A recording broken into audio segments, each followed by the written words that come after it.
ప్రభుత్వ మహిళా polytechnic college విద్యార్థులకు బోధనా పరికరాలను అందించేందుకు భారతీయ జనతా పార్టీ రాష్ట్ర భవన నిర్మాణ కమిటీ సభ్యులు ఇంజనీర్ గట్టి సత్యనారాయణ ముందుకొచ్చారు. కళాశాల అధ్యాపకుల విన్నపం మేరకు ఆయన స్పందించారు.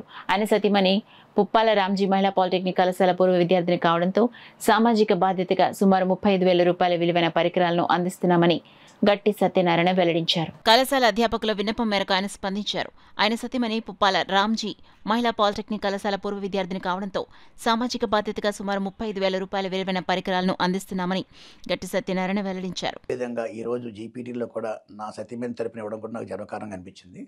ఇలా కూర్చొని మేము మాట్లాడుతున్నప్పుడు ఆ ప్రిన్సిపల్ క్యాబిన్లో ఈ వర్షం పడడం వల్ల ఆవిడ రూమ్ పక్కనే కూర్చున్న చోట నీళ్ళు పడడం చూశాను నేను.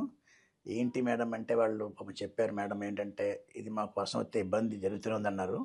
మరి దానికి కారణం ఏంటంటే వెంటనే మేము పైకి వెళ్ళి టెర్రస్ మీద అన్నీ సందర్శిస్తే టెర్రస్ మీద కొన్ని చోట్ల క్రాకులు, అలాగే కొన్ని చోట్ల వాటర్ స్టాగ్నేషను, కొన్ని జాయింట్లు వీక్ అవడంతో లీక్ అవుతుందని గుర్తించి దానికి ఏం చేయాలో నేను సజెస్ట్ చేశాను.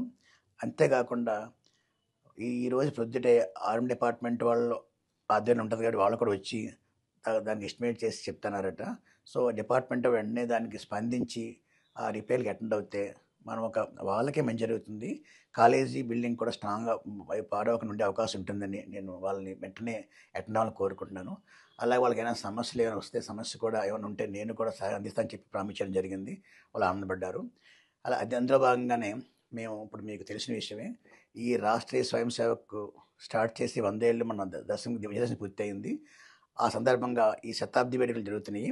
అందులో భాగంగా మా ఈ ఆర్ఎస్ఎస్ సమాజ సేవలో 100 ఏళ్ళనగా ఈ సంచికను తీసుకుని అలాగే వాళ్ళ బ్రోచర్ తీసుకెళ్ళి ఈ సమ్మేళనంలో పార్టిసిపేట్ చేయమని మేము చెప్తే వెంటనే ప్రిన్సిపల్ గారు నేను ఆర్ఎస్ఎస్ స్కూల్లో చదువుకున్నానని చెప్పడం మాకు గర్వకారణం అనిపించింది. అందుచేతే ఆర్ఎస్ఎస్ చదువుకోవడం వల్ల ఆవిడకు ఒక నిజాయితీ వచ్చింది అంటే విలువల సంఘం అని చెప్పడం జరిగితే మేము కూడా దాంట్లో భాగస్వామైనందుకు బీజేపీ నుంచి నేను చాలా గర్వపడ్డాను. అలాగే మిగిలిన హెడ్ డిపార్ట్మెంట్ కూడా ఇచ్చాం. వాళ్ళందరూ కూడా ఖచ్చితంగా మేము పార్టిసిపేట్ చేస్తామని చెప్పారు.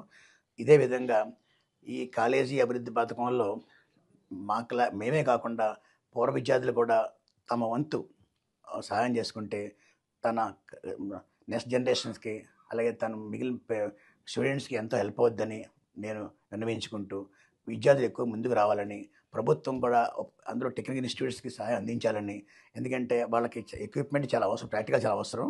దాన్ని ప్రభుత్వం తగిన అధికారులు శ్రద్ధ చేసుకుంటే చాలా బాగుంటుందని నేను కోరుకుంటూ మరొకసారి నాకు ఈ అవకాశం ఇచ్చిన ప్రిన్సిపాల్ గారు సుజాత మేడం గారికి, అలాగే బాలనాగమణి గారికి, వెంకటేశ్వర గారికి, అలాగే వసశ్రీ గారికి, వాళ్ళందరికీ నన్ను అప్రోచ్ అవ్వడం నా అవకాశం కల్పించినందుకు వాళ్ళకి ధన్యవాదాలు తెలుపుకుంటూ ఎప్పుడు కూడా వాళ్ళు వెంట ఉంటానని కోరుకుంటూ నేను హామీ ఇచ్చి మీ అందరికీ మరొకసారి ధన్యవాదాలు చెప్పుకున్నాను.